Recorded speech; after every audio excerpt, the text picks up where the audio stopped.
தில்லா நாம்பளா இருந்தா ஒத்த கொத்த வாடா வீரமான ஜாதி யாருன்னு பாத்துக்குவா. என்ன இது படிக்கிற வயசுல Facebook வீடியோல ஜாதி சண்டை போட்டுட்டு இருக்கீங்க? சார் இந்த ஜாதியை பத்தி தப்பா பேசி ஒரு வீடியோ போட்டாங்க சார். அதுக்கு பதிலடியா தான் நாங்க ஒரு வீடியோ போட்டோம். வீடியோ போட்டானா? யாராவன்? ஒரு பாலிடெக்னிக் பையன் சார். ஜாதி பத்தி எந்த புரிதலும் கிடையாது. வீரம்னு என்னன்னு தெரியாது இந்த வயசுல சண்டை போறீங்களா? உட்காருங்க. வீரம்னு என்னன்னு முதல்ல புரிஞ்சுக்கோங்க.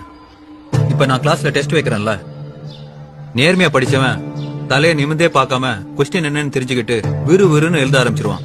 அவன் தான் வீரன்.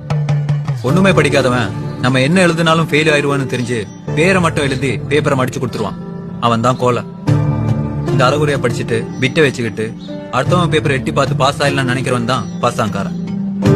தனக்கு எதுவுமே தெரியாதுன்னு சொல்லி ஒத்துக்கிற கோலையிட்ட இருக்கிற நேர்மை அந்த பாசாங்கத்தனம் பண்றவங்க கிட்ட இல்ல.